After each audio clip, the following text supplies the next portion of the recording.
Hello there, you amazing viewers and subscribers, and welcome to a brand new Doctor Who related video for today. So for this Doctor Who video, now this is on my top 10, well, my 10 favourite Doctor Who companions. Now, I was going to release a video of me ranking all of the companions from Susan all the way down to basically Dan, who was basically the Dan Lewis, who was the latest companion before we get to Ruby Sunday in the Shooter Gatwa series. But unfortunately, that video was over 3 hours long. Yes, 3 hours long that video was, me talking about how I basically rank all of the companions, and I'm not really going to release that video because it's just too long, and it's way too long. So next time, I will probably do this video basically on a live stream, because I am planning on doing a Doctor Who live stream soon with me ranking all of the companions from Susan all the way down to Dan Lewis. But here is my top 10 Doctor Who companions. So are you sitting comfortably? So let's dive in. In 10th place, it goes to Captain Jack Harkness. Now, Captain Jack Harkness was played by John Barrowman between 2005 to 2010, appearing in the 9th and 10th Doctor's eras. And then, of course, we don't really see him until basically the Jodie Whittaker era in basically Future of the To-Do and, you know, the fantastic Revolution of the Daleks. But John Barrowman does play Captain Jack in the Doctor Who universe, aka in the spin-off series called Torchwood. But I'm not really going to class the spin-offs. I'm going to go by the actual companions. Captain Jack, I absolutely do enjoy him with Christopher Eccleston. I think with him and Christopher Eccleston, there's just so much banter between the two of them. They really do get on. They never really get on during the Empty Child and the Doctor dances, but when you get to Boom Tomb, Bad Wolf and Part of the Ways, they're really like the best of friends, which is the one thing I just absolutely do enjoy, their kind of friendship. Then, of course, when you got Ten and Jack together in the Master Trilogy, yeah, you know what, they actually do kind of get on. I mean, there's some good moments in there between the two of them. I really think that Jack and Jodie do get on so well in Basic Resolution because he rescues her from the prison. I love the way how Jack goes, now, which way's my room? You don't have a room. You never had a... No, I had an ensuite. I really found those little bit moments funny. So I do quite enjoy John Barrowman's performance as Captain Jack through Doctor Who. Torchwood, again, even though he is in charge of that spin-off, well, I actually do quite enjoy him. He's my favourite character from Torchwood, believe it or not. So anyway, in 9th place, it goes to one of my favourite Hartnell companions, aka Vicki. Vicki, I have to be honest with you, I do enjoy her. She's my favourite Hartnell companion. The fact that she's literally this low in the top 10 is because I just enjoy other people above Mira O'Brien. And I'm so sorry to say that to Thomas Stevens, because I know he absolutely adores Vicki. Vicki basically was a companion for the average of season 2 and 2 stories of season 3, because she leaves in the second story of the season, aka in the Mythmakers. Vicki, I absolutely do enjoy her because, one, though she comes in to be rescued because she's crash landed on a spaceship where basically this prisoner has killed her dad and basically disguised himself as Quillen. I really do enjoy her basically with Hartnell because she does help the First Doctor mellow through the course of season 2, where season 1 Hartnell was basically this darker, edgier Doctor about to bash his head in with a rock. He does mellow through season 1. Season 2 is where you kind of see him mellow a hell of a lot more, and that is the thanks to Vicki, because I do think Vicki has a great personality touch on the Doctor. I also like the fact how basically when Ian and Barbara kind of want to go home by using the Doctor's time machine, and the Doctor's there trying his best to argue with him. I love the way how Vicki just basically talks him around, which is kind of a good way, and it's one of the reasons why I do enjoy Vicki's performance, because she's absolutely brilliant. In 8th place, it goes to Amy Pond, the companion to the 11th Doctor. If you would have asked me this a couple of years ago, Amy Pond would be very, very low in the list. But basically, in the recent years, I've kind of grown to appreciate Amy Pond a lot more. I absolutely do enjoy her in Series 5. Series 5, I think she's the best companion out of her and Rory. I do think she's the best companion for the 11th Doctor, especially they have some great new quiet moments in those friendships. Yeah, okay, she just tried kissing him at the end of episode 5, but you do kind of see their kind of friendship kind of grow and progress beyond that, especially in Vampires of Venice, Amy's Choice. Then, of course, you got the Saloon two-parter. I really do enjoy the Pandorica Opens and the Big Bang, because them two really do have a fantastic chemistry between the Doctor and his companion, especially when Rory's back from the dead somehow, in the way she doesn't recognise Rory. I found that a little bit funny until a bit later on. I do enjoy her at the first part of Series 6, but especially when we don't know it's actually not her, it's more of the Ganga version of Amy. I do quite like the fact how basically reality does bleed through to her, that she's trapped in by Madame Kavari. I also like the fact how when you got the Ganga version of Amy basically kind of not trying to work out if the Ganga version of the Doctor is basically like the true version of the Doctor. I really do like how that kind of plays into it. I do enjoy her performance in Series 7 as well, but I do enjoy Karen Gillan's performance as Amy Pond. I really wish she would have left at the end of Series 6 instead of having the first 5 episodes of Series 7 with just basically her and Rory. I think Series 6 should have been the perfect fitting end for their characters. But I do quite enjoy the Angels Take Manhattan, but I do think Series 6 should have been her last series with Arthur Darvill. In basically 7th place, now it goes to a fantastic companion to the both first and second Doctors. It goes to Polly. Yes, I do absolutely adore Polly. She's absolutely brilliant. I think Anakin Wilkes, who plays it, gives us a fantastic performance. Now, the reason I say that she's basically a companion to the first and second Doctor is because really she comes into it at the end of season 3, and she's in the majority of basically through the first seasons of Patrick Troughton through season 4, because season 4 is basically a Hartnell and Troughton season. So we have 2 stories with her with Hartnell at the end of the War Machines for season 4, and then of course she's in basically the majority of season 4 with Patrick Troughton, apart from the last story, because she leaves the second to last story. Well, basically she leaves the second to last story of the season. I do enjoy Polly. I think she's got some good moments. There are so many iconic moments from her, especially in the 10th Planet, where she's there telling the Cybermen, but you've got no feelings. I really do enjoy Polly in that retrospect, and she's absolutely brilliant. I do enjoy her. In 6th place, it has got to go to Donna Noble. Yes, Donna Noble, the woman who is coming back for the 60th anniversary with David Tennant as the 14th Doctor, played by Catherine Tate once again. Donna is absolutely one of my favourite companions from the Russell T Davies era, because she is she does remind me little bits of Tegan, with the way she's literally a bit gobby but more funnier than Tegan is. I mean, when you got that good retrospect of her going, "Oi, watch your space, man," I really find that a lot funny, as she does get some good moments, especially when she's blaming the Doctor when she's hanging off like the cage, and she goes, "I should have stayed at home, this is your fault."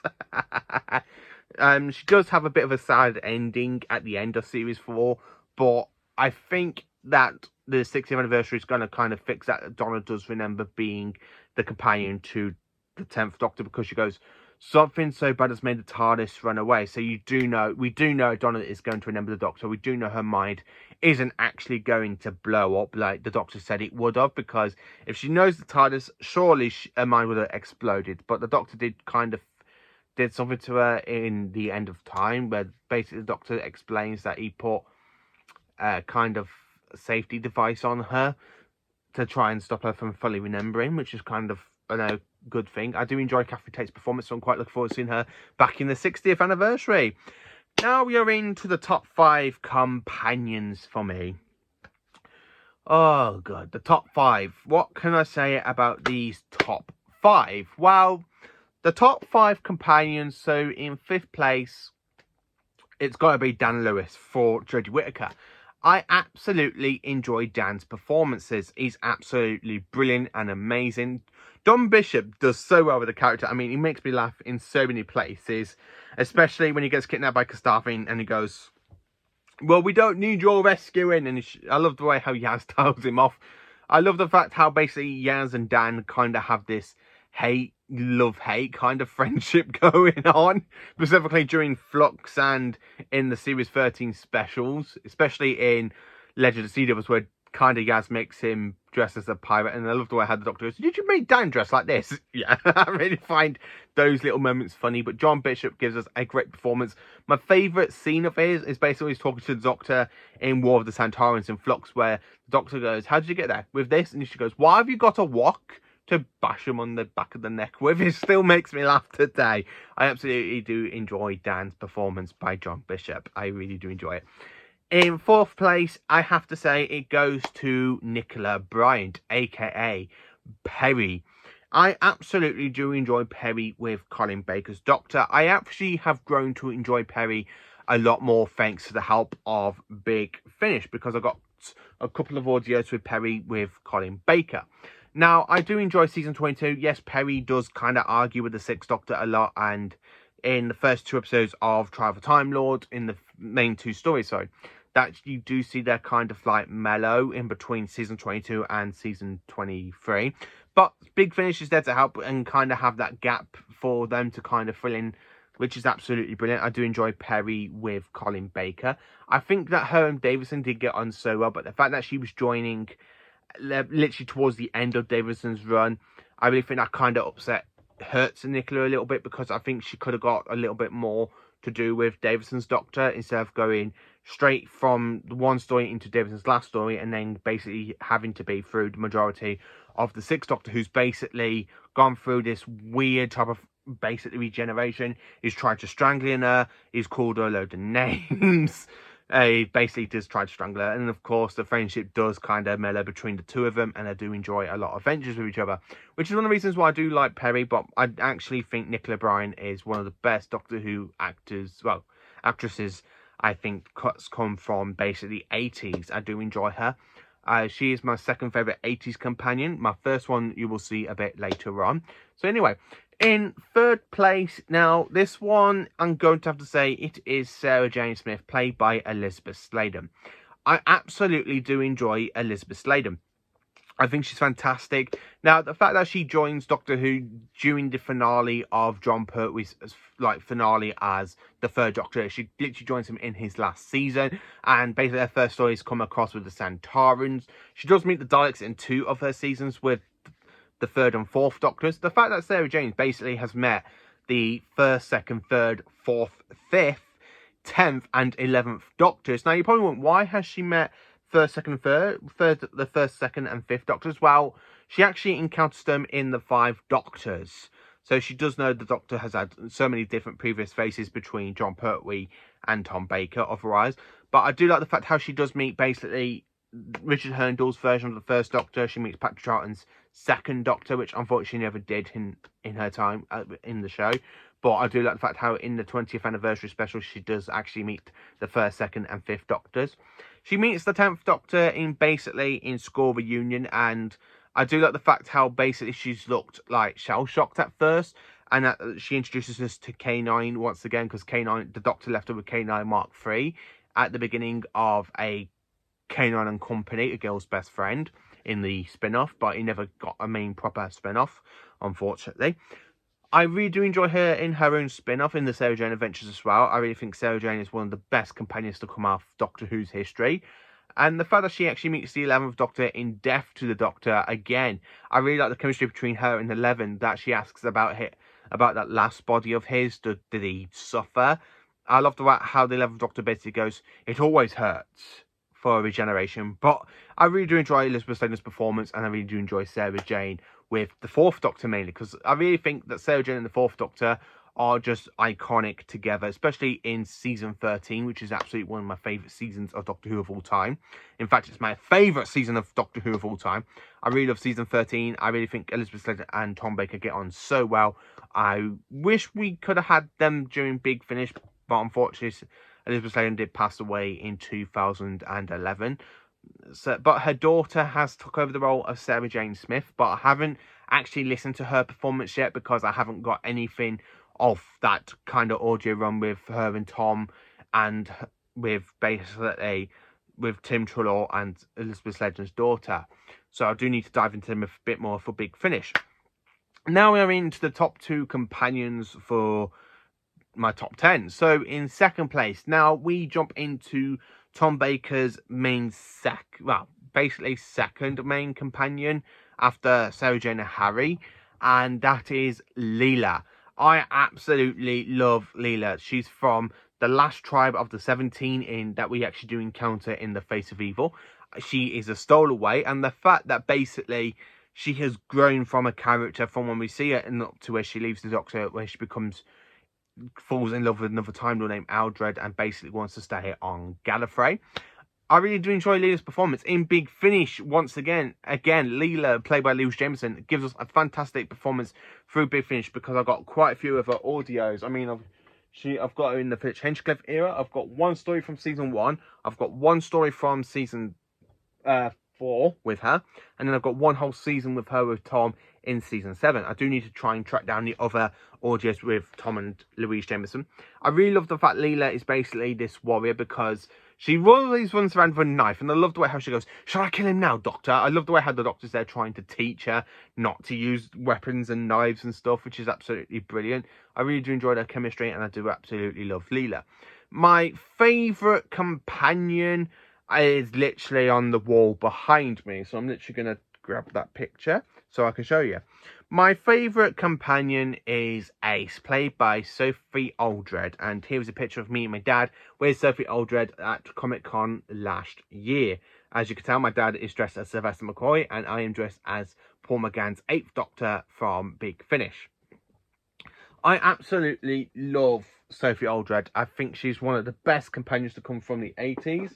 The fact that she's basically my all-time favourite companion is because growing up, I kind of grew up watching Doctor Who with my dad through Pertwee down to Sylvester McCoy, and I absolutely love the McCoy era. It is my second favourite era of Doctor Who. My favourite era of Doctor Who is basically the Tom Baker era, because Tom Baker is my favourite Doctor, and McCoy is my second favourite Doctor. But I absolutely love Sophie Aldred with McCoy. Absolutely fantastic chemistry between the two of them.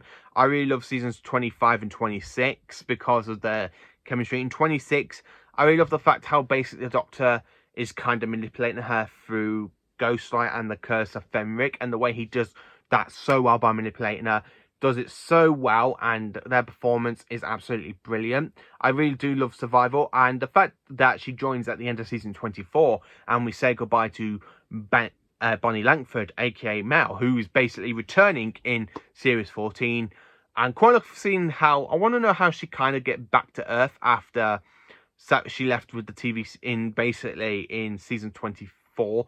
She left to go and travel with Savalon Glitz. But I know in Big Finish she travels with the 6th and 7th Doctors. I have grown to enjoy her more in Big Finish than I have done in the actual TV series, because Big Finish kind of have done with more depth with her being the computer programmer that she was basically supposed to be in seasons 23 and 24, but she never got around to it. I absolutely do like Bonnie Langford, but Sophie Aldred is absolutely brilliant as Ace. I really do enjoy Ace because, one, she's feisty, she makes Nitro 9 explosive, she goes and beats up a Dalek with a baseball bat. Not once, but twice. She beats up Daleks with baseball bats. Twice. Once in Remembrance of the Daleks, and then, of course, lately in The Power of the Doctor, last year's special with Jodie Whittaker. And, of course, we do see scenes with her and Sylvester McCoy basically having their moment saying that she goes, "Oh, it's always fine for me to blow stuff up when it's okay." And he goes, "It's never okay to blow stuff up." I really love that scene between Sylvester and Sophie. I really think them two are the best TARDIS team ever, and I really do enjoy them in Big Finish. So that is my 10 favourite Doctor Who companions. What are your 10 favourite companions? Please do like, subscribe and share, and join for more awesome Doctor Who content.